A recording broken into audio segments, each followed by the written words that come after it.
ലോകത്തെ സലഫി സമൂഹം മനസ്സിലാക്കുന്നത്, സലഫ് എന്നതുകൊണ്ട് ഉദ്ദേശിക്കുന്നത്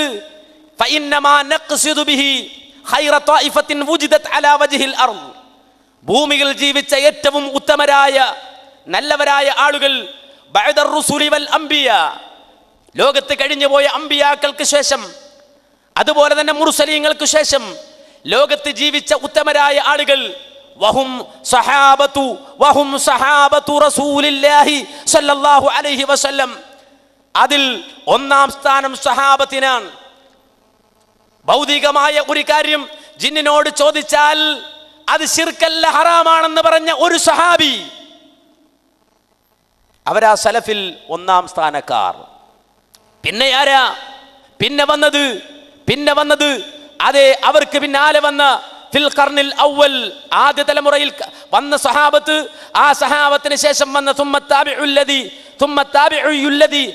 അല്ലദീന ജാഉ ഫിൽ ഖർനി സാനി, രണ്ടാം ഖർന് എന്ന് പറയാവുന്ന തലമുറ എന്ന് പറയാവുന്ന താബിഉകൾ.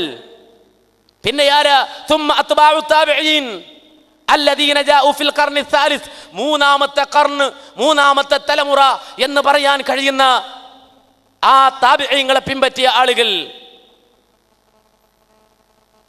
അഹ്ലുൽ ഖുറൂനി സലാസ, അഥവാ മൂന്ന് തലമുറ.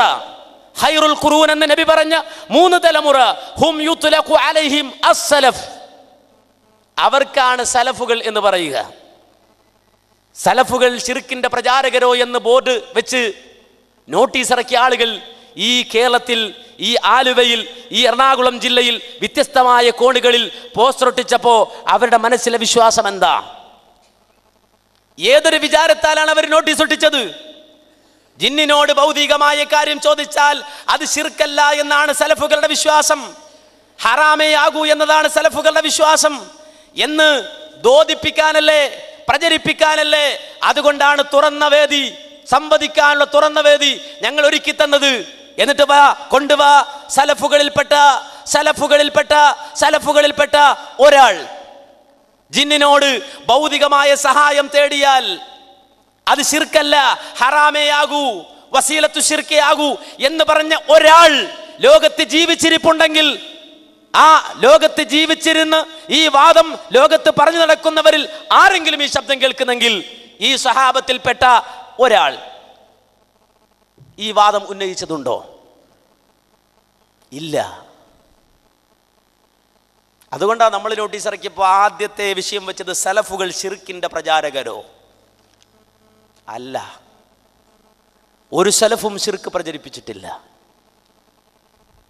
ഒരു സലഫും ശിർക്ക് പ്രചരിപ്പിച്ചിട്ടില്ല, ഒരു സലഫും ശിർക്ക് പറഞ്ഞിട്ടില്ല, ഒരു സലഫും ഈ വാദം ഉന്നയിച്ചിട്ടില്ല.